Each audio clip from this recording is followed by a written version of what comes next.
this is also like the first time that we get to a bit of a fantasy element Yeah. because God, could you imagine if we got masks for free in the year of Talos, our Lord 2022? Could you imagine? Could How you did imagine? I can't.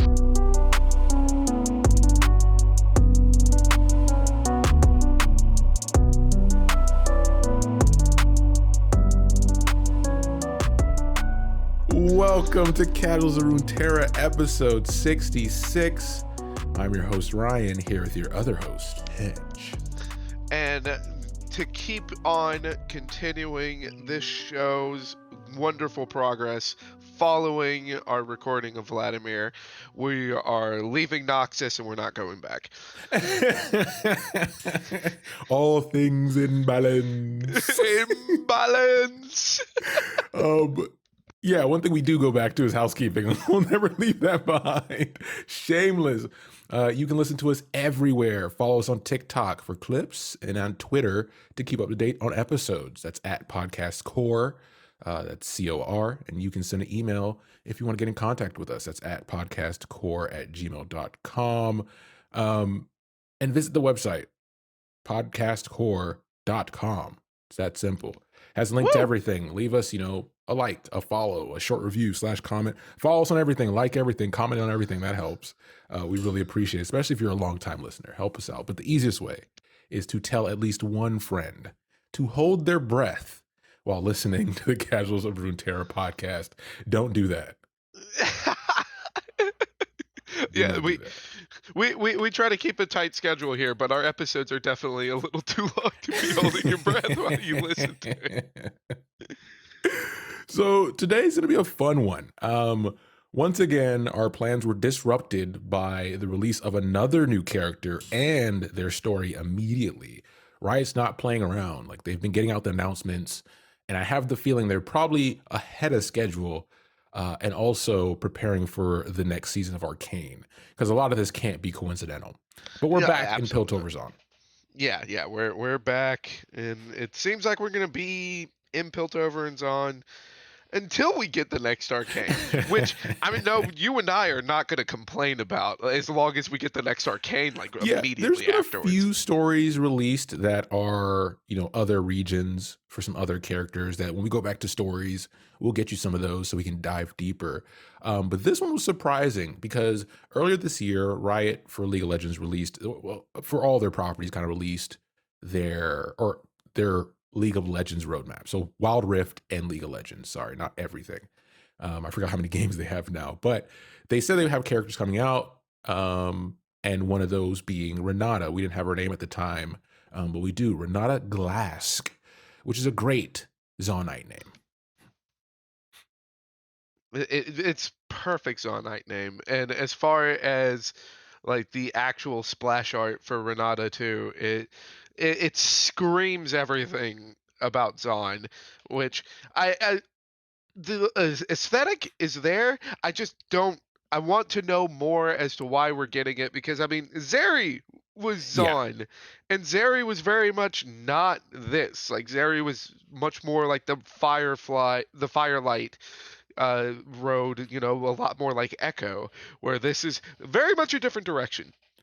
Yeah, this is definitely them building a villain. And it's, I want to start with a disclaimer before we get into this.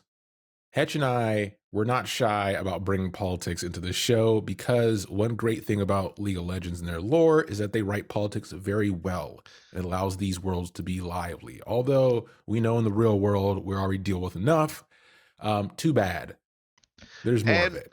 and to spoil like a bit of this story, Renata is really living the American dream. So we can't be shy about it because it's in the story, and once we get there, you'll understand why. Yeah, and I've talked in previous episodes, and I'll definitely be making comments about how essentially socialism is represented in this work to start off, because it's this her bio is pretty ambitious, and it doesn't really nail all the points. We talked about in Zeri's story where it was just lackluster. This one has some guff to it, but there are some points where it's like, okay, you got to go a little bit deeper on that to kind of earn that piece, and we'll get there. So let's talk about it. Chemical imbalance.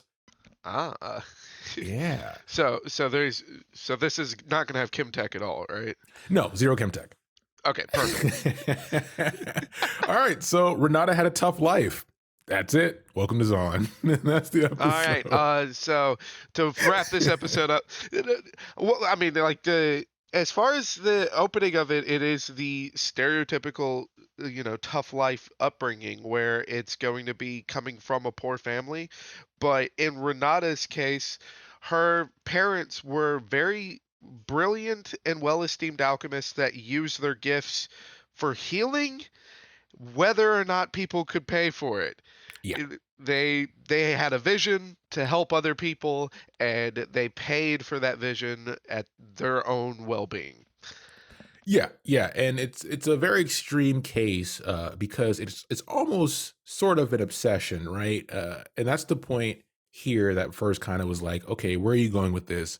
Because there's a disconnect at the beginning here between Renata's like I guess childhood and her parents. It's almost like her parents are workaholics, so they never even interact in any way. Like she has no understanding of why they do what they do. She's just the on the receiving end of it, right? She talks about how, they care about the community. They're always giving treatments regardless of if it's affordable or not, which is great. But what this meant was they sacrificed themselves and their daughter, and she grew up resenting them due to sometimes just having nights where she didn't have dinner, right? As she started to essentially create this dream for herself of just being rich and wealthy and not having everything beyond her imagination that she wanted without having to struggle despite having gifted parents, right? Yeah, and a cool thing as far as with this is that we get a bit of a time frame as far as for uh, with the in look of Arcane, because Renata as a child is looking towards the Sun Gate Yeah. and imagining herself taking the wheel of Piltover, being at the head of all of the commerce and trade and having riches at her command due to the Sun Gate, which, thanks to Arcane, we know that that would kind of place her to be younger, Yeah. either same age or younger than Caitlyn, if not same age as like Echo and Jinx. Exactly. That's a great placement of the time frame there. So, this is how her kind of young life is a little bit we get. And then she gets a bit older and she kind of figures out that, oh, I'm not like my parents, right? Like I don't have the gifts they have for the work they do. But what I do have a knack for is getting that moolah. She's a born capitalist. All Yeah. right, Riot. Not and it's like these are two fun points because one, this is the first Piltover and Zaun character that we get that's not a genius. Yeah. All right, like that's like uh, to the defense of Renata, she's very gifted economically. Like Yes. she's business savvy. So it's not that she's dumb, but just by the nature of all of the Piltover and Zod characters we've gotten, she's dumb, Yeah. like in comparison. So that's one fun point. And then two, this sets the whole tone of the story because it's basically written from her perspective. So if you're not a capitalist, the story's going to sound insane. And if you're a capitalist, you're just going to read it and go, man, her parents are dumb, are the dumbest Yeah. people ever. And that's the only two tones that this story has. So this is where we get to the point where, so at this point, I'm like, okay, this is kind of a rough start. And they do get to a point where I'm like, okay, cool. This kind of explains a bit more. So real talk about some politics right now. So with what her parents are doing, it's a great example of trying to operate in one system, being socialist with medicine, while still living in Zon, which, so we're not even talking about Piltover. So we're talking about Zon in that capitalist kind of dog eat dog world where you don't have a system that facilitates what you're trying to do. So even though you're trying to do good, you get punished for it. This is why you don't see people, who want, people to be taxed more, and they're like, oh, just pay more taxes then. Well, no, because you're paying more taxes of your own with good intent into a system that's not going to distribute it properly, right? This is the same outcome. And what happens is Renata sees this, which this is the good part, is she's like, okay, well, what if we, finagle it a bit where we create a system for wealthy people where we offer them this high end service, healthcare wise, use the proceeds from that to then help the people who can't afford it. And this is a great idea, right? It's a compromise made within the system they live in, and it allows them to essentially come out of poverty themselves. They're able to help the people they need to help. They're able to increase their client base, get their name out there, the Glask name, and then have some for themselves to have Yep. some fun. Renata is like, okay, this is a way to achieve my dream of finally Yeah, getting that money. finally Um, eating dinner. That's my and that's my goal in life. and it this is this is a what you would imagine would be a stepping point, Yeah, except that Renata is still the kid, which means that her parents are still in charge. So her parents do this. It does work exactly the way that Renata thinks it's going to work, but her parents immediately take like 100% of all the proceeds that they're making and funnel it back into their research. So Renata's still going to bed hungry. yeah. So they basically turn to Steve, right? Gabe's like, we're going to keep making things and not release them. And Oh Renata's like, I'm no! so hungry. Half-Life 3. Half-Life 3 win. So yeah, they put all their money back into research, which this is the part that kind of emphasizes the obsessive nature of what they do. Because we've talked about enough genius inventors and scientists in Runeterra. We know how they get, and that's kind of the part I wanted them to elaborate and focus more on was the relationship between her parents, them being geniuses, and getting to this point. Because this stuff is like it's like 3 paragraphs and we're here, right? And the concepts here are a lot to kind of just gloss over. Maybe in the future we'll get more details like a flashback or, something to kind of flesh out what happens afterwards. But here we are. So they spend it all on R&D and, they focus on the chem tech that they're trying to develop, which is supposed to extend the life of their sickest patients. So people who are essentially terminal, right? And, the one thing that they can't get past is these have really bad side effects, like every medicine that we use, diarrhea, upset stomach, the general ones. Hey, Pepto-Bismol. But two, you don't really get, which is it makes the person taking it very impressionable and also violent. That's bad, right? A Uh, person who can easily be swayed to do something who also is quick to pop off. and of course, we can't really look at this new development within their medicine without putting on the shades of Arcane.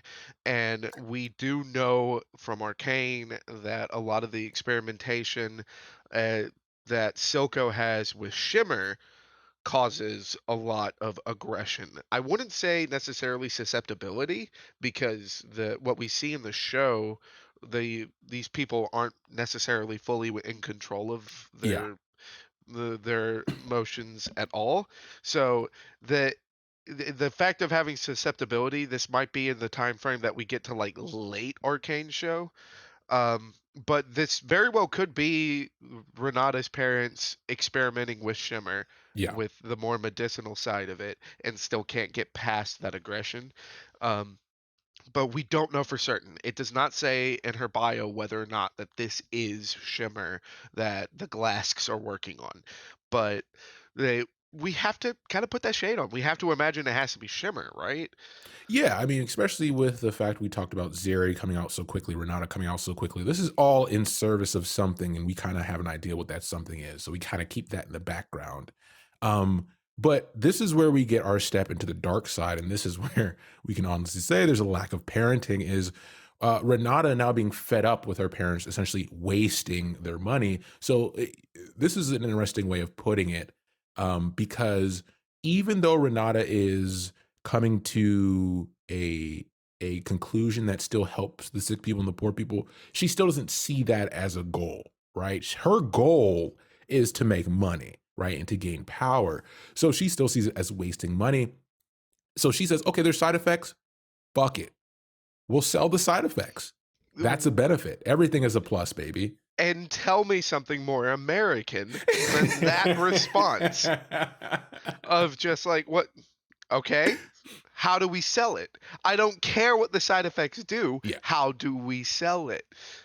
If you have a bit of time, look into some of the pharmaceutical practices and companies over time, and how a lot of the medicines we have today are R&D that wasn't going as well and got turned into something else. Happens more often than not. And this is It, essentially what she's operating with is a pharmaceutical interest. it Um, happens so yeah, much. It's so much, but that's kind of a depressing read. yeah, So, yeah. what happens to Renata after getting bitter about like does she go and sell it and everything? Oh wait, no, because the very next step is that Piltover is now going, hey, who are these Glasks? Who's selling these under the radar drugs, these Yeah. narcotics that aren't Um, going through the and system? and this part of the story is one of the reasons why we keep kind of bringing in a lot of North American politics Mhm. here, because this is again something that if you go and read into American history happens a good bit, because a we get a moment where the elites of Piltover they start looking into this Zaunite medical group that is closing the gap between the wages in medicine and Zaun, Yep. thus stepping upon their profits. And the no lie, the bio just says that not willing to have anything threaten their bottom line, they pay off a handful of enforcers to quote take care of it. And if It's this too is real.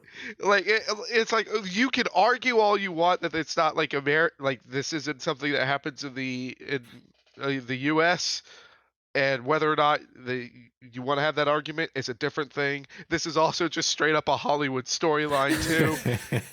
Just like, oh, we were doing fine until that damn corporation stepped in. Yeah, and dealing with it was just burning the house down, which is kind of a rough way to handle it. Just burn the house down. Just arson. Yes. It's Zahn, so you can get away with a lot more here. And during that incident, which happened while they were sleeping, Renata did try to save her parents and she failed, unfortunately, and lost an arm in the process.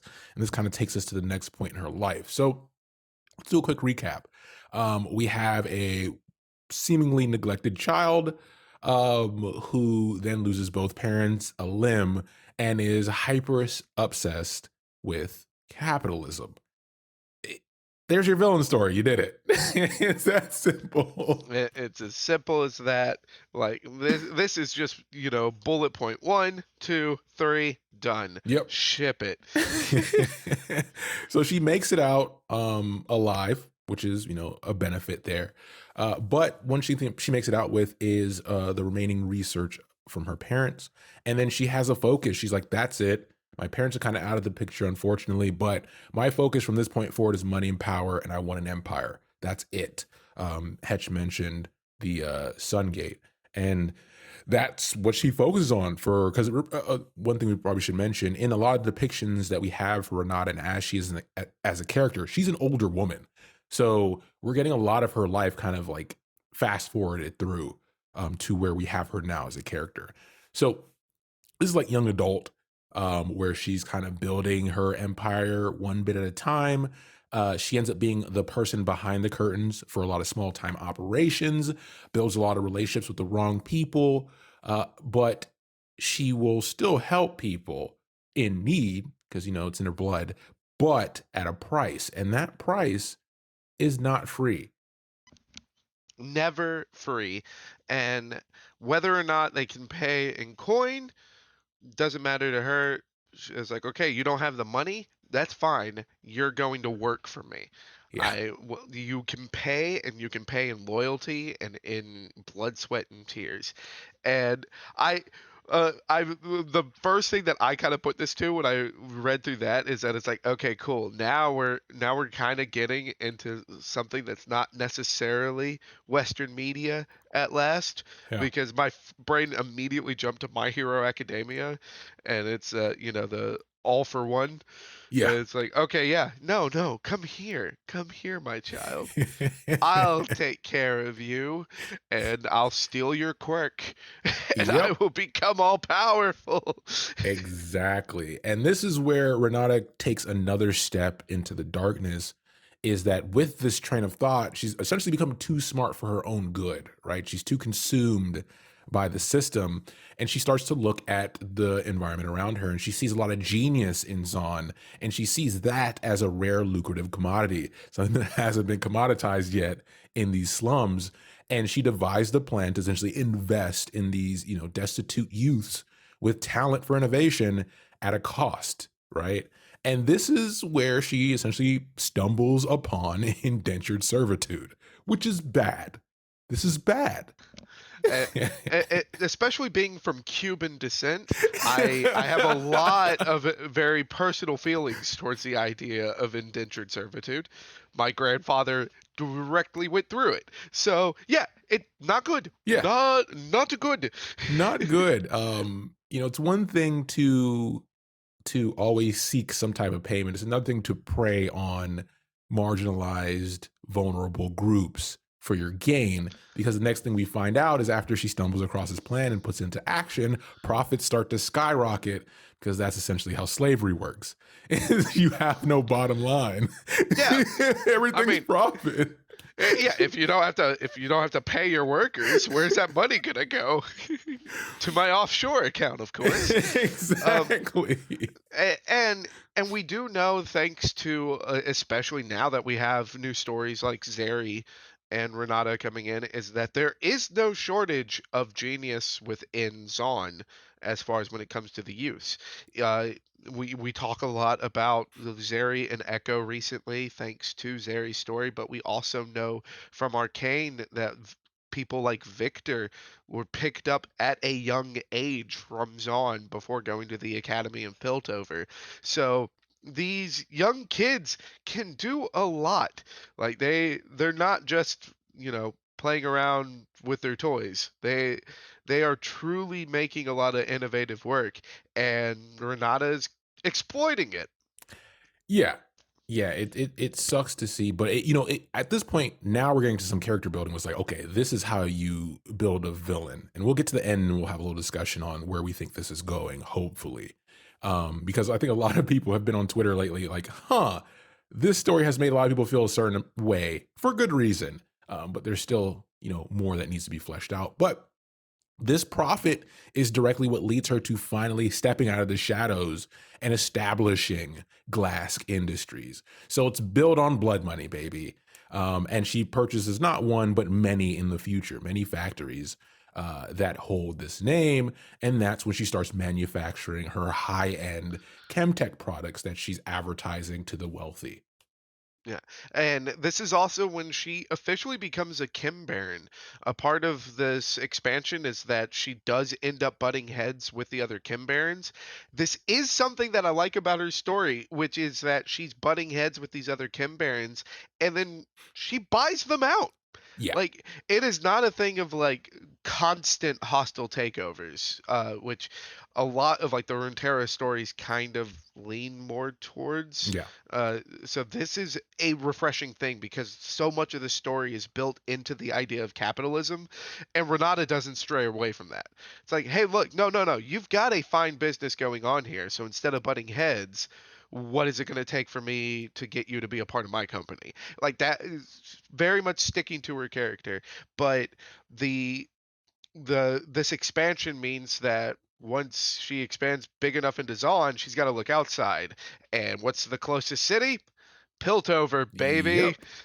Yep. Yeah, exactly. This moves us into like the third part of this story, where she's, established industries. She's moved throughout Zaun, established her factories. She now has a name as a Cam Baron, but she's still in the shadows because one thing that we know in this story so far is she doesn't have that narcissist element, right? She wants wealth, she wants power, but it's not that she wants her face on everything. She doesn't want the glorification. She just wants to know that she owns this chunk of Yeah. the world or the She world as a yeah, whole.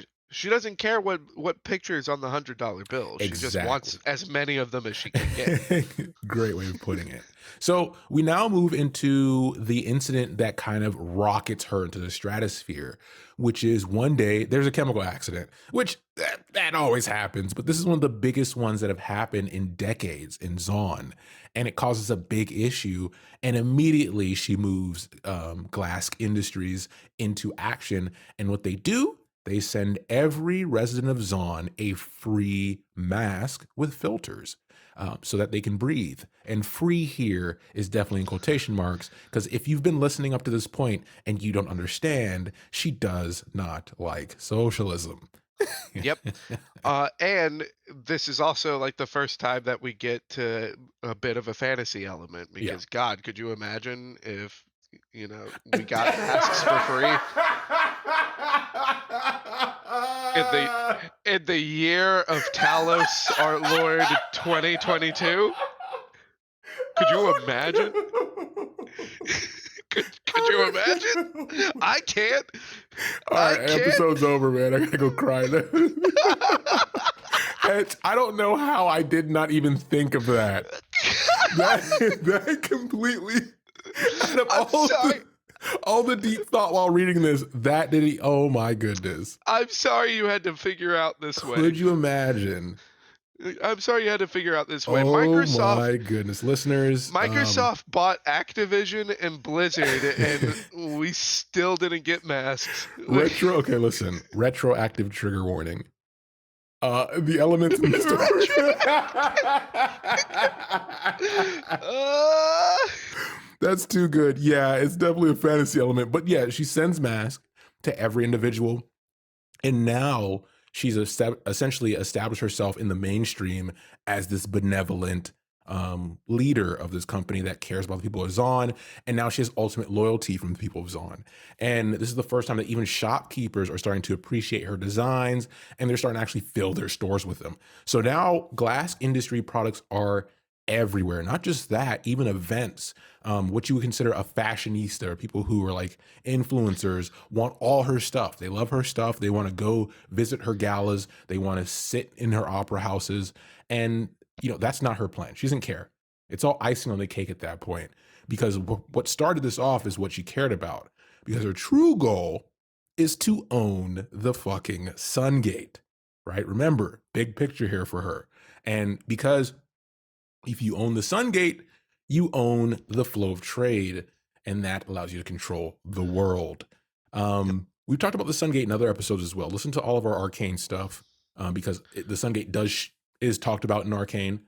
Yeah, Um, and the Sun Gate is very important to Arcane because it's a direct effect of the developments of Hextech, and Arcane is the whole show is picking up at the beginning of Hextech, whereas where we are in League of Legends is well after Hextech has yes, been in the Piltover lexicon.